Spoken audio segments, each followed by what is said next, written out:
خان صاحب کو doctor check کرنے والے کون ہیں؟ کیا وہ واقعی ڈاکٹر ہوتے ہیں؟ نہیں.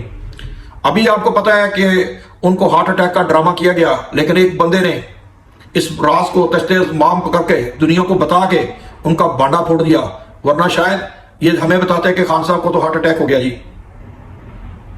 بہرحال ان ظالموں کے دل بھی تھوڑے ہیں. ہم آگے چلتے ہیں. جناب پاکستان نے تازہ افغانستان کو امداد بھیجنے کی کوشش کی، اور آپ افغانیوں کا تمسخر دیکھیں کہ انہوں نے ہمارے اس عظیم سپہ سالار، ہمارے اس عظیم ملک کا انہوں نے کس طرح تمسخر اڑایا کہ انہوں نے بولا کہ لے جاؤ اپنی امداد، ہمیں آپ کی شکل بھی نہیں دیکھنی. اب کل کو یہ اونٹ کس کروٹ بیٹھتا ہے یہ ہم نہیں جانتے، لیکن آج کے دور میں انہوں نے یہ ثابت کر دیا کہ ہمارے پاس جو کچھ بھی ہے وہ ہم اسی کے اوپر گزارا کریں گے، اور آپ جیسے ملک کی امداد بالکل نہیں لینا چاہتے. تو اس سے ہمیں اندازہ ہو جانا چاہیے کہ اب کیا مغربی بارڈر اور کیا مشرقی بارڈر، اب ان کے اوپر کیا ہو رہا ہے اور کیا ہوگا، یہ اب ڈکی چھپی بات نہیں رہی. جناب علی اب آ رہے ہیں جی نواز شریف صاحب اس ملک میں. تو نواز شریف صاحب کو اب کون لا رہا ہے اس ملک میں کہ جب اس ملک کی عوام تو ان کو چاہتی نہیں ہے؟ اگر کوئی چاہتے بھی ہیں 10-15% لوگ ہیں، تو اس کا مطلب یہ تو نہیں ہے کہ آپ ان کو ہمارے سروں کے اوپر لا کے ایک دفعہ پھر بٹھا دیں، اور پھر وہ جب 3 دفعہ پہلے کچھ نہیں کر سکے تو چوتھی دفعہ کیا کریں گے؟ لیکن یہ جو لانے والے ہیں یہ اپنے پلاٹ بچا لیں گے، یہ ان سے اپنا سوئس بینکوں میں اپنے پیسے جمع کروا لیں گے، اور تو اور جس طرح 4 حصے ہوتے ہیں چیزوں کے، تو ایک حصہ یہ بھی بانٹ کھائیں گے. اور ویسے بھی اسمگلنگ کا آپ کو پتا ہے بہت بڑا نیٹ ورک ہے، اس کا جو نام ہے وہ یقیناً دنیا پوری میں مشہور ہو گیا ہے. آپ ان کو کرنے کچھ نہ کچھ تو کرنا ہے اپنے نام کو بچانے کے لیے.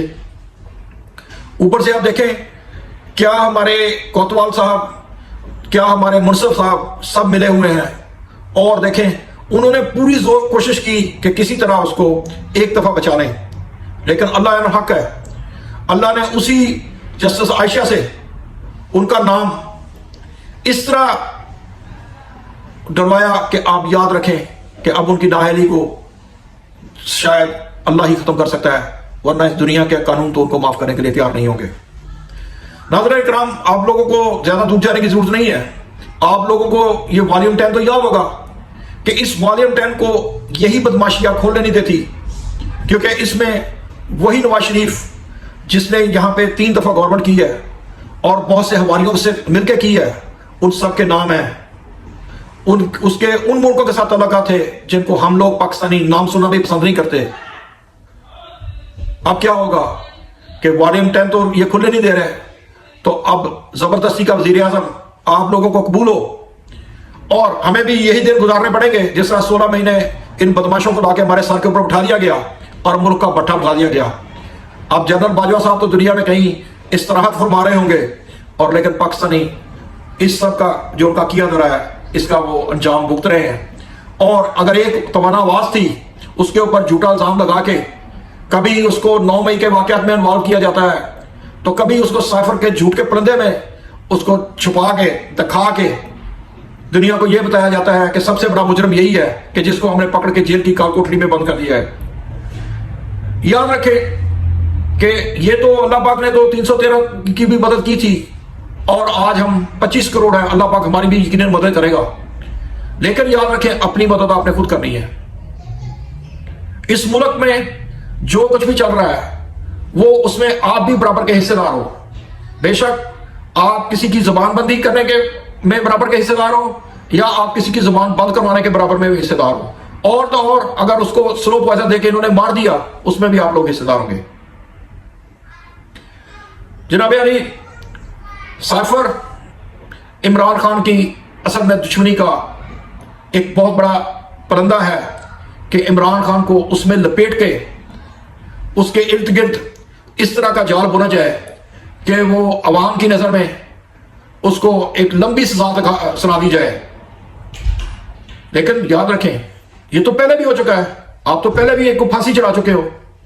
اگر آپ عمران کو مار دو گے، خان صاحب بھی اگر مر جائیں گے تو کیا ہو جائے گا. لیکن یہ پاکستان کی دھرتی یہاں کی مائیں باج نہیں ہے، وہ یقیناً اس ملک کے لیے اپنے بیٹے قربان کرنے کے لیے تیار بیٹھی ہیں.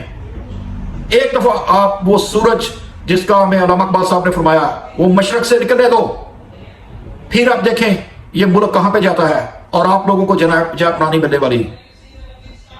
ناظرین کرام، میں جب یہ بات کرتا ہوں تو یقیناً مجھے بہت دکھ ہوتا ہے کہ پاکستان ایک صحیح سمت میں جانے والا ملک تھا، پاکستان ایک پازیٹیو ملک تھا، اور پاکستان آج بھی پازیٹیو ہو سکتا ہے، آج بھی صحیح سمت میں جا سکتا ہے، لیکن آپ اس کے جو صحیح لیڈر ہیں جن کو عوام چنتی ہے آپ ان کا حق دیں، آپ اپنا کام کریں۔ اگر آپ جج ہیں تو اپنے لوگوں کو انصاف دیں، اگر آپ سپہ سالار ہیں تو اپنی فوج کی تربیت کے لیے، ہماری حفاظت کے لیے کام کریں، نہ کہ لوگ ہمیں مسجدوں میں گھس کے، ہمیں سکولوں میں گھس کے نہ ماریں۔